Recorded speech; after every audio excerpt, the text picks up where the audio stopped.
సరే మరి చిన్న బిర్యానీ అన్న కాబట్టి వచ్చేసిన కడవ వార్తలు ఏందో చూద్దాం.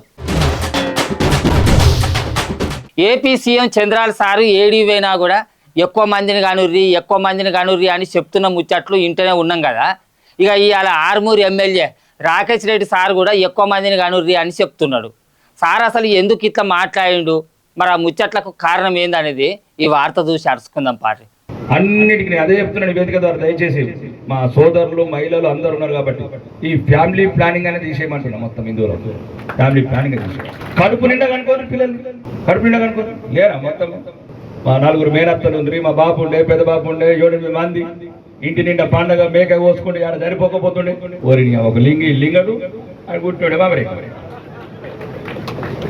కానీ ఇవన్నిటితో పాటు అంటే ఎక్కడ ప్రమాదం వస్తున్నది, ఎదుటివాడు 11 మందితో 12 మందితో ఆట ఆడుతున్నాడు, నువ్వు ఫారం కోళ్ళతో ఎట్లా ఆడుతావు, 2 కోళ్ళతో. ఆడేమో బాంబులు పట్టుకొని తిరుగుతాడు, నువ్వు సుధీల్ బాంబులు చూస్తే భయపడుతుంది పోరడు. ఇవి కూడా ఆలోచించండి.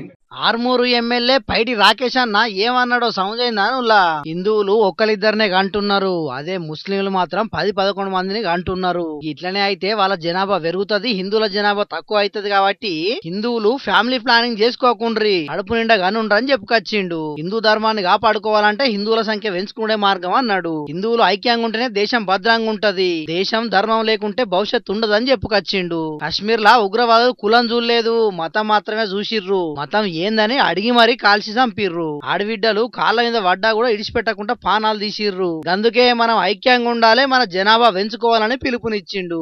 ఈ ముచ్చట్ల మతాల పేరు మీద జనాలను విడదీసినట్టు మాట్లాడు ఎంతవరకు కరెక్ట్ అని కొంతమంది లౌకికవాదులు అంటుంటే, ఏం హిందువులు మాట్లాడితేనే లౌకికవాదం యాదికొచ్చిందా? అదే వేరే మతాలకు శుద్ధులు చెప్పరు గాని హిందువులు మాట్లాడే వరకే అన్ని యాదికత్తాయని కొందరు గరానికి వస్తున్నారు. చూడాలి మరి ఈ చర్చ ఇంకా ఎటు పోతుందో.